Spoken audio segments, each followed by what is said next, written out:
একটু থামো, তোমাদের পরীক্ষা কত নাম্বার রুমে? পরীক্ষা কত নাম্বার রুমে? 203 না 2003? তাহলে এটা তোমাদের পরীক্ষা কয়টায়? একটা হলে 12:30টায় আসতে হবে। যাও একটু ক্লাসটা নিয়ে ফেলি। 12:30টায় আসো, 12:30টায় আসো। হ্যাঁ মুশফিক, আমাকে শুনতে পাচ্ছ? হ্যাঁ মুশফিক, মুশফিকুর রহমান। জি ম্যাম, শুনতে পাচ্ছি। আচ্ছা, তাহলে তোমার প্রশ্নটা ছিল এরকম যে ম্যাডাম, নন প্রফিট অর্গানাইজেশন যে যে আপনি আপনি শুরুতেই বললেন যে একটা প্রতিষ্ঠানের মেইন গোল, লক্ষ্য বা উদ্দেশ্য হচ্ছে প্রফিট মেক করা, তাই তো? কিন্তু নন জি প্রফিট অর্গানাইজেশন কি তাহলে কোনো অর্গানাইজেশন হবে? হ্যাঁ অবশ্যই, সেটার উত্তর হবে হ্যাঁ। Non profit organisation or not for profit organisation, তার মানে যে যে অর্গানাইজেশনের মেইন থিমটা হচ্ছে, মেইন পারপাসটা হচ্ছে কোনো প্রফিট মেক করা না বা প্রফিট অর্জন করা না, সেই অর্গান সেটাও একটা প্রতিষ্ঠান হতে পারে। তাহলে এই প্রতিষ্ঠান, আবার ক্লাস নিচ্ছি, 12:30টার সময় আসো, 12:30, 12:10 বাজে, একটা পরীক্ষা না, 12:30টায় আসো। আচ্ছা, তাহলে যেটা বলতেছিলাম সেটা হচ্ছে যে নন প্রফিট অর্গানাইজেশন একটা অর্গানাইজেশন, তবে এই অর্গানাইজেশনের মেইন থিমটা হচ্ছে, মেইন পারপাসটা কোনো প্রফিট মেক করা না বা প্রফিট রিটার্ন বা বেশি পরিমাণে প্রফিট করা, এটার মেইন কাজ না। তাহলে এই প্রতিষ্ঠানগুলোর কাজ তাহলে কি? এই প্রতিষ্ঠানগুলো কি তাহলে প্রফিট মেক করবে না? হ্যাঁ, যদি কোনো প্রফিট মেক করে থাকে নন প্রফিট অর্গানাইজেশন, তো অবশ্যই অর্গানাইজেশন চলে মানেই হচ্ছে প্রফিট আসবে, কারণ প্রফিট না আসলে আবার প্রতিষ্ঠান চলবে কিভাবে? তাহলে প্রতিষ্ঠান, এই ধরনের নন প্রফিট অর্গানাইজেশনটা চলে হচ্ছে বিভিন্ন ধরনের চ্যারিটিস থেকে, জি বিভিন্ন ধরনের অনুদান থেকে। ঠিক আছে, আমার কথা শোনা যাচ্ছে? জি ম্যাম, ঠিক আছে, আমি শুনতেছি। হ্যাঁ, নন প্রফিট অর্গানাইজেশন তাহলে চলে হচ্ছে বিভিন্ন ধরনের চ্যারিটি, গ্র্যান্টস, অনুদান থেকে।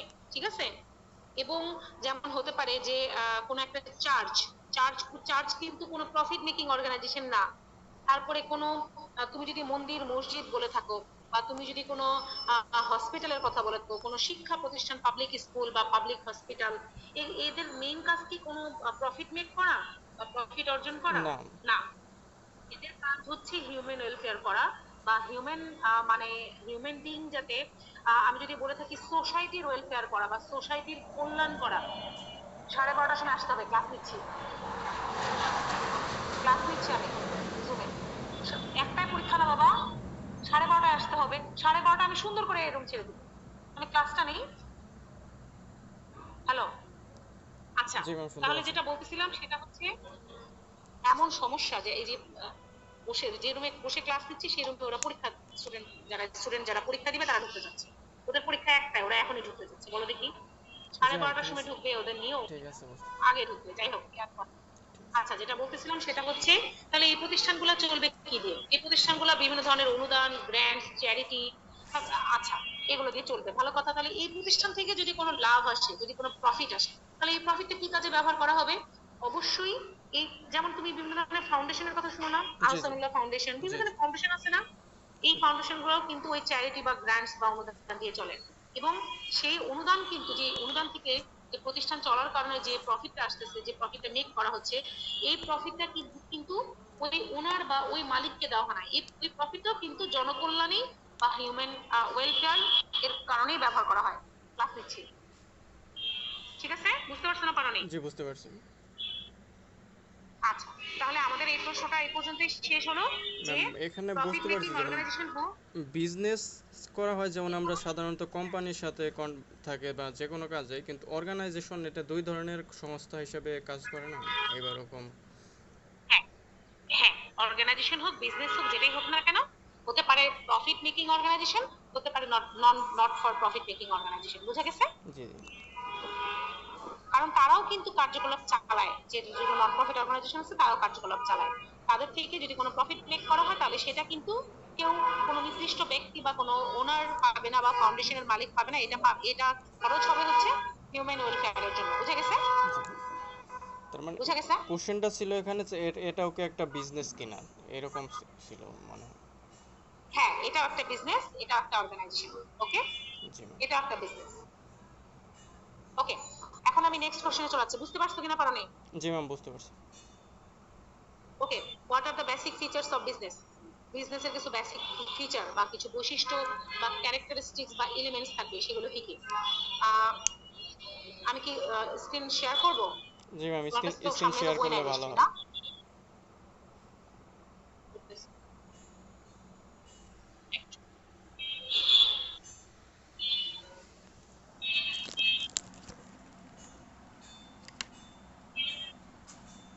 একটু-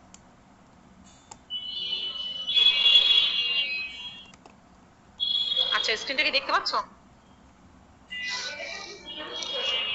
জি ম্যাম, দেখতে পাচ্ছি। ওর বাসা, আচ্ছা ক্লাস নিচ্ছি পরে বলি। ও আমার, হ্যাঁ, ও আমার রুমমেট, মানে আমার অনেক কাছের, আমার বোনের মতো। হ্যাঁ হ্যাঁ হ্যাঁ হ্যাঁ হ্যাঁ, সে তো। আচ্ছা, স্ক্রিনটা দেখতে পাচ্ছো? জি ম্যাম, দেখতে পাচ্ছি। হ্যালো, আচ্ছা, তাহলে দেখো স্ক্রিনটাতে কি লেখা আছে। বলা হচ্ছে what are the features of a business, তার মানে বিজনেসের কি কি বৈশিষ্ট্য আছে। ঠিক আছে, তাই দাও।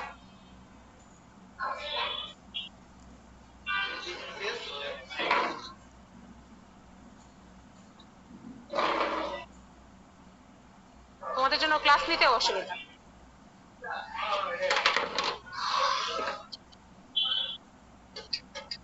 হ্যালো মুশফিক, শুনতে পাচ্ছ?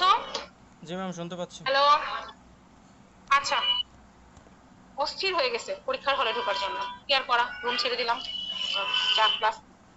আচ্ছা, তাহলে আমরা আমাদের স্ক্রিনটা দেখতে পাচ্ছি what are the features of business. একটু খেয়াল করে দেখো, ফার্স্ট পয়েন্ট হচ্ছে exchange of goods and services, কারণ বিজনেসের মেইন কাজই হচ্ছে গুডস বা সার্ভিস এক্সচেঞ্জ করা। হতে পারে কোনো পণ্য, গুডস বা প্রোডাক্ট, হতে পারে কোনো সার্ভিস। মেইন বিজনেসটা করাই হয় মেইনলি গুডস এবং সার্ভিস এক্সচেঞ্জের মাধ্যমে, বুঝে গেছে? এক্সচেঞ্জ করা মানে হচ্ছে জি কেনা জি বেচা করা, বুঝে গেছে? জি ম্যাম। এরপর বলা হচ্ছে ডিলস ইন নিউমেরাস ট্রানজেকশন। আচ্ছা, আমি প্রথমে সেদিন যে জুমে ক্লাস নেই, স্টুডেন্ট ক্লাসের পরীক্ষা দেওয়ার জন্য ঢুকি, মানে অস্থির হয়ে গেছিল মধ্যে পারছি না। ওদের পরীক্ষা একটার সময়, ওরা একটার সময় পরীক্ষা, ওরা 12:30টায় ঢুকবে না? এখন থেকে পাগল হয়ে গেছে, অস্থির। কি করবে? আমার এই যে খুপড়ি, এই যে আচ্ছা মুশফিক, জি ম্যাম, শুনতে পাচ্ছি। নেক্সট পয়েন্টটা হচ্ছে ডিলস ইন নিউমেরাস ট্রানজেকশন। আচ্ছা, আমি শুরুতে যে উদাহরণটা দিয়েছিলাম যে ধরো তুমি কোন একটা ঈদে 10টা পাঞ্জাবি গিফট পেয়েছো। তো তুমি কোনো কারণে ভাবলাম যে তুমি যে 5টা পাঞ্জাবি তুমি বিক্রি করে ফেলবা। হ্যাঁ, যে এতগুলো পাঞ্জাবি আমি কিভাবে পরবো, আর দরকারি বা কি 5টা পাঞ্জাবি আমি বিক্রি করে ফেলে কিছু টাকা আসবে। এটাকে কি, এটাকে বিজনেস বলা যাবে কিনা? না তাহলে ম্যাম, এটা এটার বিজনেস উত্তর বলা হবে যাবে না, না। এটাকে বিজনেস বলা যাবে না। কেন? কারণটা কি? কারণ এটা কোনো নিউমেরাস বা কন্টিনিউয়াস বেসিসের ট্রানজেকশন না। জি তুমি সবসময় এই কাজটা করো না, তাই না? তাহলে জি বিজনেস ম্যাম, হতে গেলে কি করতে হবে? যে কন্টিনিউয়াসলি ব্যক্তি বা যে হতে হবে। প্রতিষ্ঠান নিউমেরাস বা কন্টিনিউয়াস বেসিসে এই কাজটা করে থাকে, ডিলস ইন নিউমেরাস ট্রানজেকশন, তখন সেটাকে বলা হবে বিজনেস। বুঝে গেছে? এটা একটা জি ম্যাম। পয়েন্ট। আমি লাইন বাই লাইন পড়াতে পারবো না, আমি শুধু মেইন পয়েন্ট গুলো পড়াবো। জি ম্যাম, ওকে, কারণটা কি, সমস্যা নেই। লাইন বাই লাইন পড়ালে আমি আগাতে পারবো না, জি ঠিক জি আছে? মেইন পয়েন্টটা বুঝিয়ে দিচ্ছি। জি ম্যাম। আর তারপরে কোনো সমস্যা হলে আমাকে কোচিং করবা। ওকে। ওকে, এরপরে হচ্ছে আমি দেখতেছি নেক্সট পয়েন্ট হচ্ছে profit is is the main objective. আমি বললাম যে profit is the main objective, তার মানে কি, যে কোনো বিজনেস বা যে কোনো যদি ব্যবসা জিজ্ঞেস। করার মেইন অবজেক্টিভ বা মেইন পারপোজ বা মেইন লক্ষ্যটাই হচ্ছে প্রফিট মেক করা। ঠিক আছে? জি এখন একটু আগে যে কথাটা আমি বলতেছিলাম যে যেগুলো, যে প্রতিষ্ঠান বা যে বিজনেসটা নন নন প্রফিট বিজনেস বা নন প্রফিট অর্গানাইজেশন, তাহলে তারা কি প্রফিট মেক করবে না? হ্যাঁ, তাদেরও তাদের কিন্তু মেইন পারপাসটা কিন্তু প্রফিট মেক করা হবে না, তাদের মেইন পারপাসটা হবে হচ্ছে হিউম্যান ওয়েলফেয়ার বা হিউম্যান সোসাইটি ওয়েলফেয়ার করা। তাহলে সেখান থেকে যে প্রফিটটা আসবে, সেই প্রফিটটাই তারা সেই কাজে ব্যবহার করবে, যেটাকে আমরা বলছি হিউম্যান ওয়েলফেয়ার বা হিউম্যান বিং এর বিভিন্ন রকমের সুযোগ সুযোগ সুবিধা দেয়া। যেমন গভর্নমেন্ট দেখো আমাদেরকে টিকা দিচ্ছে, দিচ্ছে না? বিভিন্ন রকমের টিকা দিচ্ছে, বাচ্চাদের টিকা দিচ্ছে। এটা কিন্তু এক ধরনের হিউম্যান ওয়েলফেয়ার বা হিউম্যান একটা, আমি যদি বলে থাকি যে হিউম্যান সোসাইটির ডেভেলপমেন্টের জন্য যেটা আসলে করা হয়ে থাকে।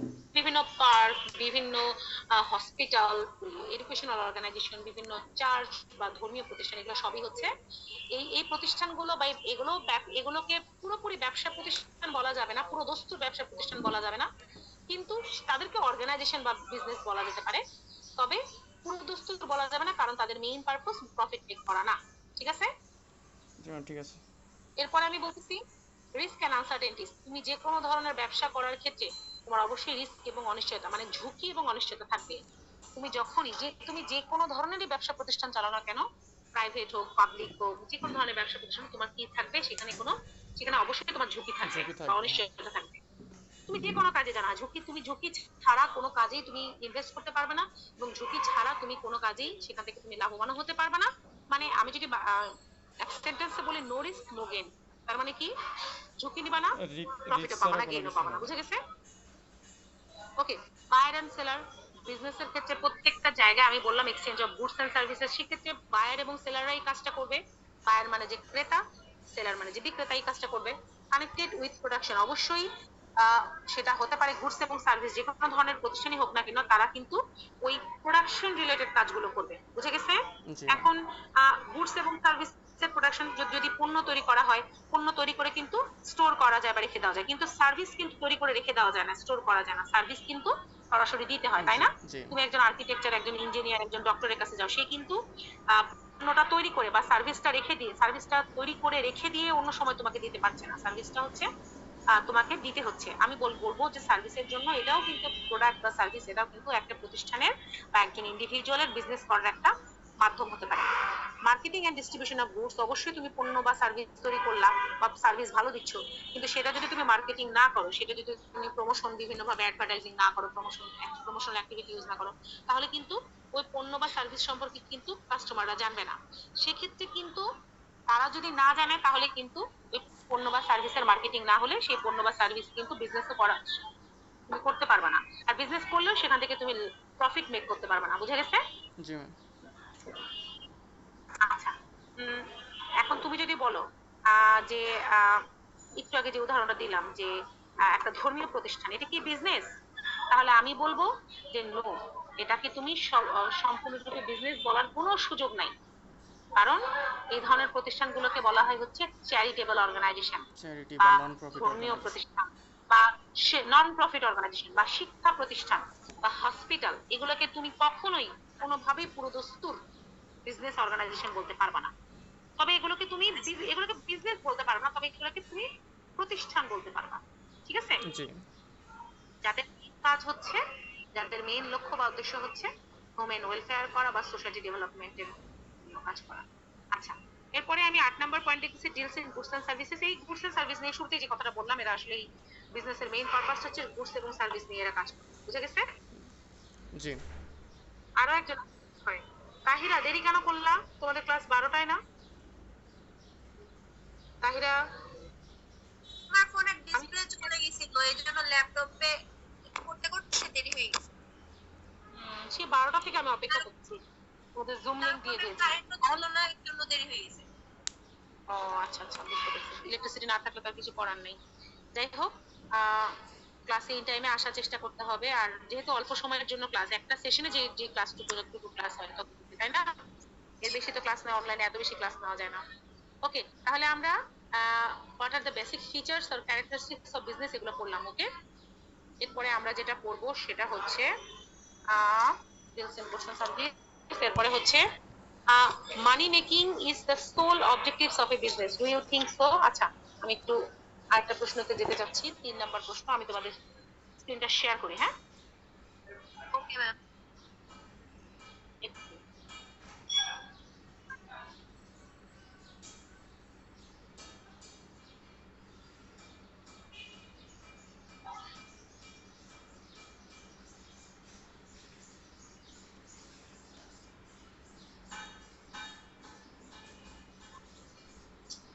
একটু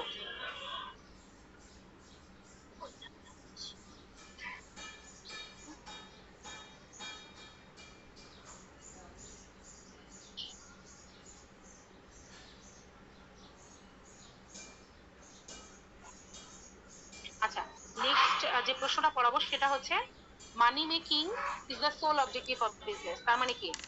আমি বলতেছি মানি মেকিং, যেটাকে আমি বলে থাকি প্রফিট, হ্যাঁ, মানে প্রফিট মেক করা বা প্রফিট অর্জন করা বা উপার্জন করা বা প্রফিটকে আনা, প্রফিট বেশি বেশি করে প্রফিট করা, এটি কি তোমার প্রতিষ্ঠানের মেইন বা সোল অবজেক্টিভ হবে? You think so? মানে অ্যানালাইসিস মূলক একটা প্রশ্ন। মেক ইওর কমেন্ট, মানে তোমাকে একটু অ্যানালাইসিস করে বলতে হবে যে হ্যাঁ, মানি মেকিংই আমার জন্য, বিজনেস প্রতিষ্ঠানের জন্য মেইন লক্ষ্য বা উদ্দেশ্য কিনা। এখন বলা হচ্ছে নো, আই ডোন্ট এগ্রি এটা গিভেন স্টেটমেন্ট, কারণ হচ্ছে গিভেন স্টেটমেন্টে বলা হচ্ছে যে মানি মেকিংই শুধুমাত্র বিজনেসের মেইন অবজেক্টিভ হওয়া উচিত। তো কেন মানি মেকিং শুধুমাত্র একটা প্রতিষ্ঠানের গোল বা একমাত্র অবজেক্টিভ হওয়া উচিত না, এখানে সেই ব্যাখ্যাগুলো দেওয়া আছে। প্রথম ব্যাখ্যাগুলো দেওয়া আছে হচ্ছে ইকোনমিক অবজেক্টিভস অফ বিজনেস, তার মানে শুধু মানি মেক করা না, তোমার ইকোনমি বা অর্থনীতির উপরেও তোমার কিছু অবজেক্টিভ থাকে বা কিছু লক্ষ্য বা উদ্দেশ্য থাকে। ইকোনমিক মানে অর্থনৈতিক অবজেক্টিভ থাকে। অর্থনৈতিক অবজেক্টিভ যে শুধুমাত্র আর্নিং প্রফিট তা কিন্তু না। যেমন দেখো 1 নম্বর পয়েন্টটা বলা হচ্ছে আর্নিং প্রফিট, তাহলে অর্থনৈতিক অবজেক্টিভের প্রথম প্রথম পয়েন্টটা কি? প্রফিট মেক করা বা আর্নিং প্রফিট, এটা একমাত্র কিন্তু অবজেক্টিভ না। তাহলে আর কি অবজেক্টিভ আছে? প্রোডাকশন অফ গুডস, তার মানে কি কাস্টমার বা কনজিউমারের যে গুডস বা সার্ভিসটা দরকার, তুমি সেই গুডস বা সার্ভিসটা কিন্তু প্রডিউস করতেছো বা প্রোডাকশনে যাচ্ছ। তাহলে এটা কিন্তু একটা প্রতিষ্ঠানের একটা ইকোনমিক বা একটা বিজনেসের একটা ইকোনমিক অবজেক্টিভ হতে পারে। বুঝা গেছে? শুধু মানি মেক করা না, তুমি প্রোডাকশন অফ গুডস এবং সার্ভিসের মাধ্যমে কিন্তু এটাও কিন্তু তোমার একটা অবজেক্টিভ হতে পারে বিজনেসের। যদিও কিনা তুমি প্রোডাকশনে গেলেই কিন্তু তুমি চেষ্টা করবা সেখান থেকে তুমি লাভবান হওয়ার বা প্রফিট মেক করা, তাই না? জি ম্যাম। বোঝা যাচ্ছে? জি জি। থার্ড পয়েন্টটা হচ্ছে growth and expansion of the business. তুমি কখনোই চাইবে না তোমার বিজনেসটা এখন যে পর্যায়ে আছে সেই পর্যায়ে থাকুক। একটা মানে হেলদি বা একটা রেশনাল অর্গানাইজেশন সবসময় চাইবে তার বিজনেসটাকে বাড়াতে, গ্রোথ করতে বা এক্সপানশন করতে। তো এটাও কিন্তু একটা প্রতিষ্ঠানের ইকোনমিক অবজেক্টিভ হতে পারে। ওকে, ক্রিয়েটিং কাস্টমার্স এন্ড মার্কেট, তার মানে কি তুমি সবসময় চাইবা যে তোমার তোমার কাস্টমারের সংখ্যাটাকে বাড়াতে, চাইবা না? তুমি সবসময় চাইবা না যে তোমার অবশ্যই। কাস্টমার বাড়ুক, তোমার মার্কেট বাড়ুক? তুমি সবসময় as a owner or employ, তুমি মালিক হতে পারো অথবা তুমি প্রতিষ্ঠানের এমপ্লয় হতে পারো, তুমি তোমার কাজই সবসময় থাকবে যে কিভাবে তোমার তোমার পণ্য বা সার্ভিস, তোমার প্রোডাক্ট বা গুডস বা সার্ভিস সব থেকে অন্য কম্পিটিটরদের তুলনায় ভালো হবে এবং কাস্টমারের বেশি বেশি করে তোমার তোমার পণ্য বা সার্ভিসটাকে ব্যবহার করবে বা কিনবে এবং তোমার মার্কেট শেয়ারটা বাড়ানোর চেষ্টা করা। মার্কেট শেয়ারটা কি তাহলে? আমি যদি বলে থাকি market share, what is market share, তাহলে বলবো ফর এক্সাম্পল আমি লাক্স বা ইউনিলিভারের পণ্য বিক্রি করি, হ্যাঁ? তো লাক্স তো ইউনিলিভারে জানি, আর ধরো তাহিরা কেয়ার ব্যবসা করে, তাহলে আমি যদি বলি যে এরকম অনেকগুলা ধরো 10টা 20টা 50টার মতো সাবান আছে না মার্কেটে এখন, জি থাকতে পারে অবশ্যই। না? তারও বেশি জি। থাকতে পারে। তাহলে এই প্রতিটা সাবান, প্রতিটা সোপ, কোন সোপের কতটুকু, আমি যদি পুরো কাস্টমারের সংখ্যাটাকে যদি 100 ধরে থাকি, তাহলে আমি ধরে নিলাম যে 20 ভাগ বা 20% কাস্টমার আমার লাক্স ইউনিলিভারের লাক্স ব্যবহার করে, ঠিক আছে? তাহলে এই 20% টোটাল মার্কেট শেয়ারের, সাবানের বা টোটাল মার্কেট শেয়ারের 20% হচ্ছে আমার লাক্সের মার্কেট শেয়ার, আর তাহিরার ধরো 5% হচ্ছে কেয়া কেয়া সাবানের মার্কেট শেয়ার। বোঝা গেছে না, যায় না? জি। তাহলে একটা বিজনেসের ওনার হিসেবে বা একটা বিজনেস চালানোর ক্ষেত্রে আমি সবসময় চাইবো যে কাস্টমার মার্কেট শেয়ারটা এর বাড়ানো। পরিমাণ বা কাস্টমারের সংখ্যা বাড়ানো এবং মার্কেট শেয়ার বাড়ানো, হ্যাঁ বাড়াতে চাইবো। ইনোভেশন, তুমি দেখবা যে কোনো প্রোডাক্ট বা সার্ভিস কিন্তু সবসময় নতুন নতুন ইনোভেটিভ, নতুন নতুন ফ্র্যাগ্রেন্স, নতুন নতুন কোনো উপাদান দিয়ে সবসময় ইনোভেটিভ ওয়েতে কাজ করতে চায়। কারণ তুমি যদি ইনোভেশন এ বিশ্বাস না করো, তাহলে তোমার কাস্টমার বা তোমার কনজিউমাররা কি করবে? প্রোডাক্ট কিনতে তোমার যাবে না। কনজিউমাররা বা তোমার কাস্টমাররা কি করবে? তারা কম্পিটিটরদের অন্য, দ্যাট মিনস সুইচ করবে, তারা অন্য অন্য কম্পিটিটরের প্রোডাক্ট ইনোভেট সুইচ করবে। So innovation is very much important to conduct A business and to expand the market share of the company or a business organization। বুঝে গেছে? মেইনটেনিং ক্যাশ ফ্লো, তোমার কি করতে হবে? ক্যাশ ফ্লো মেইনটেইন করতে হবে। Last 6 number পয়েন্টটা দেখো, 6 নাম্বার পয়েন্টটা, increase cash flow is a financial objective that allows smooth running of the business in the form of timely payments to employees and creditors. আচ্ছা, তুমি যদি ক্যাশ ফ্লো, তুমি যদি বেশি বেশি পরিমাণে, তুমি যদি প্রোডাক্ট বা সার্ভিস বেশি বেশি পরিমাণে বিক্রি করতে না পারো বা সেল করতে না পারো, তাহলে কি হবে? তোমার তুমি বেশি বেশি করে ক্যাশ ফ্লো আসবে না বা ক্যাশ ইনফ্লো আসবে না। আর বেশি করে ক্যাশ ইনফ্লো না আসলে তুমি কি তোমার এমপ্লয়ি বা তোমার যে কর্মচারী কর্মকর্তা আছে তাদেরকে বেতন দিতে পারবা? পারবা না। তখন কিন্তু তারা কিন্তু তোমার প্রতিষ্ঠানে কাজ করবে না, তোমার বিজনেস অর্গানাইজেশনে কাজ করবে না। তাহলে কি করা? ক্যাশ ফ্লোটাকে মেইনটেইন করতে হবে যাতে করে তুমি তোমার পাওনাদার যারা আছে, যাদের কাছ থেকে তুমি ঋণ করেছো বা ধার নিয়েছো, তাদেরকে পরিশোধ করতে পারো এবং তোমার এমপ্লয়িকে তুমি বেতন দিতে পারো এবং তুমি যেন তোমার প্রতিষ্ঠানকে স্মুথলি রান করতে পারো। এই জন্য তোমার ক্যাশ ফ্লো মেইনটেইন করতে হবে। বুঝা গেছে? জি ম্যাম। বুঝা গেছে? ওকে, এরপর আমি দেখবো সোশ্যাল অবজেক্টিভ। আচ্ছা, তুমি সোসাইটিতে অবস্থান করতেছো, তুমি তো আর হাওয়ায় অবস্থান করতে পারবে না, তাই না? এখন সোসাইটিতে যেহেতু তুমি অবস্থান করছো, সোশ্যাল অবজেক্টিভ থাকবে না বিজনেসের? হ্যাঁ এখন থাকবে। তোমার বলতে আমি বিজনেসের কথা বুঝাচ্ছি, ঠিক আছে? একটু খেয়াল করো, বুঝি না। না ম্যাম আপনাকে না। হ্যালো, না ম্যাম আপনি বলেন। হ্যাঁ, আমি বলতে চাচ্ছি যে সোশ্যাল বিজনেস প্রতিষ্ঠান চালানোর ক্ষেত্রে সোসাইটিরও কিছু অবজেক্টিভ থাকে বা সোশ্যাল অবজেক্টিভও থাকে। তাহলে সেগুলো কি কি? প্রথম পয়েন্টটা হচ্ছে provision of quality of goods and services. তার মানে তোমার সবসময় মাথায় রাখতে হবে যে তোমার তোমার ধান্দা বা তোমার চেষ্টা সবসময় শুধু প্রফিট মেক করা না। এখন তুমি যদি বেশি প্রফিট করতে চাও, তুমি কিন্তু কোয়ালিটি কোয়ালিটিকে ডেটোরিয়েট করে বা কোয়ালিটিকে খারাপ করেও তুমি কিন্তু কি করতে পারো, ব্যবসা করতে পারেন। আর এখান থেকে একটা নাও, এখান থেকে একটা, এটা তো আবার বের করা যাবে না, বের করতে অসুবিধা হবে, বের করতে অসুবিধা হবে তো। আমি বলতেছি যে তুমি যদি তোমার পণ্য বা সার্ভিসের কোয়ালিটি যদি তুমি ভালো না রাখো, দেখা যাবে তুমি কম খরচে বেশি বেশি করে প্রফিট করতে চাচ্ছ, কারণ তোমার যখন খরচ কমে যাবে তখন তোমার প্রফিট বাড়বে না। জি ধরো ধরো একটা লাক্স সাবান তৈরি করতে, একটা কোয়ালিটি সম্পূর্ণ লাক্স সাবান যেটা তুমি 40 টাকায় বিক্রি করো, ধরো ফর এক্সাম্পল আমি ধরে নিতে বলছি, 40 টাকা একটা পণ্য একটা লাক্স সাবান বিক্রি করতে, তোমার কোয়ালিটি সম্পন্ন লাক্স সাবান তৈরি করতে তোমার লাগবে 35 টাকা। কিন্তু তুমি বলতেছো আরে 35 টাকা খরচ করবো কেন, আমি 20 টাকা কোয়ালিটি লাক্স সাবান তৈরি করবো। তাহলে কি তোমার খরচটা কমে গেল, তাহলে প্রফিটটা বাড়বে না? জি। কিন্তু সেক্ষেত্রে কি কোয়ালিটি মেনটেন হবে? না, কোয়ালিটি নো। মেনটেন হবে না, প্রোডাক্ট বেশি। এবং সার্ভিস কোয়ালিটি, কারণ সরকার বাবু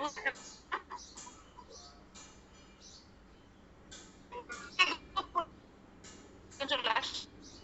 সাদা স্যার, এই সাদা স্যার, এই সাদা, সাদা, এখানে ভিতরে পরীক্ষা দিতে চলে আসো, এখানে একজন আসো, এখানে একজন, ভিতরে একজন পরীক্ষা দিতে আসো, এটা তো বের করতে অসুবিধা, ভিতরে একজন পরীক্ষা দিতে, হ্যাঁ একজন ভিতরে আসো, আমি তো সেটাই বলতেছি, একজন ভিতরে আসো।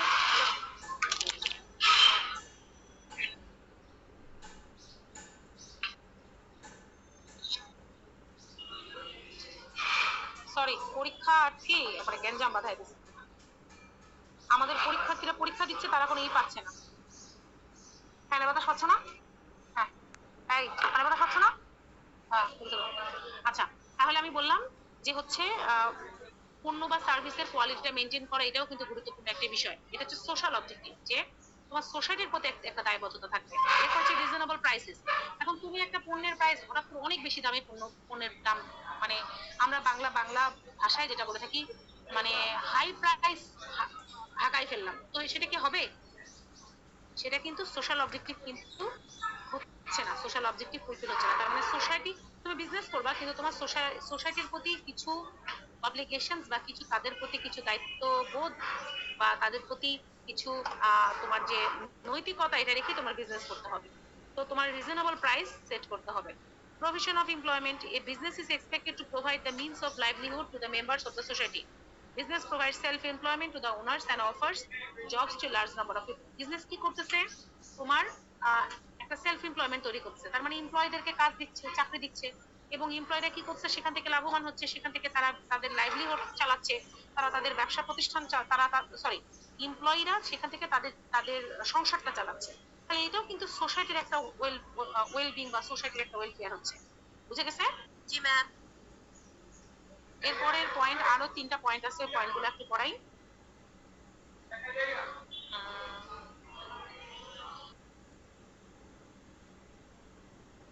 এরপরের পয়েন্টটা হচ্ছে একটু,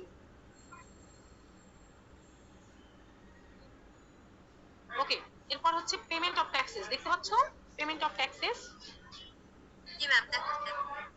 হ্যালো, আচ্ছা জি ম্যাম তোমরা একটু দেখাচ্ছে। স্ক্রিনশট নিয়ে রাখো, এটা স্ক্রিনশট নিয়ে রাখো, স্ক্রিনে যেহেতু পাচ্ছ তোমরা একটু এই বিষয়গুলো স্ক্রিনশট নিয়ে রাখো। হ্যাঁ, পেমেন্ট অফ ট্যাক্সেস, এরপরের পয়েন্টটা হচ্ছে পেমেন্ট অফ ট্যাক্সেস। আচ্ছা ভালো কথা, আমি বিজনেস করতেছি কিন্তু আমার অবশ্যই কিন্তু গভর্নমেন্টকে ট্যাক্স পে করতে হবে, কারণ গভর্নমেন্ট কিন্তু এই রোড, বিভিন্ন রোড থেকে বা গ্যাসের বিল থেকে বা পাওয়ার থেকে, টেলিকম সার্ভিস থেকে বা পোর্টস থেকে, বিভিন্ন মংলা সমুদ্র বন্দর বা বিভিন্ন জায়গা থেকে ওয়াটার বিল, গ্যাসের বিল বা পানির বিল, এগুলো থেকে বা এগুলো থেকে তারা কি করতেছে, ইনফ্রাস্ট্রাকচার ফ্যাসিলিটিস কিন্তু গভর্নমেন্ট প্রোভাইড করতেছে। কারণ গভর্নমেন্টের কি নিজের কোনো ফান্ড আছে? নো। তাহলে এই ফান্ডটা গভর্নমেন্ট কি থেকে রেজ করবে? গভর্নমেন্ট হচ্ছে আমাদের থেকে ট্যাক্স নেওয়ার মাধ্যমে, ট্যাক্স বা ভ্যাট এগুলো নেওয়ার মাধ্যমে কিন্তু গভর্নমেন্ট ফান্ড রেজ করে, ঠিক আছে? জি ম্যাম। এবং সেই টাকাটা দিয়ে কিন্তু তারা বিভিন্ন রকমের রোড, মানে রাস্তা, ইনফ্রাস্ট্রাকচার, তারপরে তোমার বিভিন্ন আহ, পানি, তারপরে তোমার পাওয়ার ডিস্ট্রিবিউশন, টেলিকম, মানে এক কথা সরকারি যে সুযোগ সুবিধাগুলো আমরা পাই, যেগুলো হচ্ছে সরকার ছাড়া আর কেউ আমাদেরকে প্রোভাইড করতে পারে না, তারা কিন্তু এই ট্যাক্সের টাকা থেকে বা ভ্যাটের টাকা থেকে এই কাজগুলো করে থাকে। এটাও কিন্তু একটা সোসাইটির welfare, contribution to social welfare. বলছে এই বিজনেস কোম্পানি যে পার্ট অফ সোসাইটি, যেহেতু বিজনেস সোসাইটির একটা অংশ, therefore the business should contribute to every words, মানে every way towards social welfare, social welfare তাদেরকে কাজ করতে হবে। ফর এক্সাম্পল দেখবা বিভিন্ন অর্গানাইজেশন, দেখবা বিভিন্ন শিক্ষা প্রতিষ্ঠানে তারা ডোনেশন দেয়, বিভিন্ন চ্যারিটেবল অর্গানাইজেশনে তারা ডোনেশন দেয়, তারা বিভিন্ন স্বাস্থ্য মানে হেলথ এবং কমিউনিটির জন্য, হেলথ অফ দ্য কমিউনিটি মানে কমিউনিটির যাতে তোমার স্বাস্থ্য ভালো থাকে বা তাদের বিভিন্ন স্বাস্থ্য বা হেলথ পারপাসে তারা কিন্তু টাকা ব্যয় করে। তো এটা কিন্তু একটা সোশ্যাল ওয়েলফেয়ার বলা যেতে পারে, ঠিক আছে? এটা এইগুলো কি পয়েন্ট করেছে, এগুলো হচ্ছে সোশ্যাল অবজেক্টিভ অফ বিজনেস, মানে এগুলো হচ্ছে সোসাইটির প্রতি বিজনেসের কি অবজেক্টিভ, বেটার এনভায়রনমেন্ট। এখন তুমি বিজনেস চালাবা, তার মানে এটা না যে তুমি বিজনেসের ক্ষতি করে দিবা, যেটা এখন আমাদের হচ্ছে। তো কারণ তুমি পরিবেশের ক্ষতি করে তুমি যদি কোনো বিজনেস চালাও, সেটা কিন্তু তোমার আলটিমেটলি নেচার তোমাকে কিন্তু, যেমন দেখো এখন এত বেশি টেম্পারেচার কেন বেশি? কারণ আমরা গাছ কেটে ফেলতেছি, আমরা আমরা এনভায়রনমেন্টের কথা চিন্তা করতেছি না, তাই না? এটা কিন্তু হিউম্যান, এটা কিন্তু সোশ্যাল ওয়েলফেয়ার না বা সোশ্যাল অবজেক্টিভ না। তাহলে কি করতে হবে? বেটার এনভায়রনমেন্টের জন্য সোসাইটির কথা ভাবতে হবে, যে সোসাইটির ক্ষতি হয় এমন কোনো বিজনেস বা এমন কোনো কাজে ইনভলভ হওয়া যাবে না। বুঝে গেছে? জি ম্যাম। তোমার এমন কোনো খাতে বা এমন কোনো সেক্টরে তোমার কি করতে হবে, তোমার বিজনেস করতে হবে যেটা কিনা সোসাইটির কোনো ক্ষতি করবে না, আবার এনভায়রনমেন্টেরও কোনো ক্ষতি করবে না। বুঝে গেছে? বুঝে গেছে? জি ম্যাম। আচ্ছা, আজকে আর পড়াবো না, এতটুকুই। হ্যাঁ, তাহলে আমি আজকে কি কি দুটো প্রশ্ন পড়ালাম। একটা পড়ালাম হচ্ছে what are the characteristics of business বা ফিচার্স অফ বিজনেস, এটা একটা প্রশ্ন পড়ালাম। আরেকটা প্রশ্ন পড়ালাম হচ্ছে money making is the sole objectives of business. এটা কি তুমি এগ্রি করো? তাহলে তুমি বলবা না, money making is not the sole objective of business. আমি এই স্টেটমেন্টটা আসলে এগ্রি করি না। কেন এগ্রি করো না? কারণ মানি মেক করা ছাড়া ইকোনমিক অবজেক্টিভ আছে, সোশ্যাল অবজেক্টিভ আছে একটা বিজনেস বা একটা প্রতিষ্ঠানের। বুঝে গেছে? জি ম্যাম। হ্যালো, বুঝে গেছে? জি ম্যাম, বুঝতে পারছি। ম্যাম, জি ম্যাম, বুঝতে পারছি। আচ্ছা, আজকে তাহলে এতটুকুই থাকবে। এখন অনেকজন দেখা যায় 5 জন আসছে।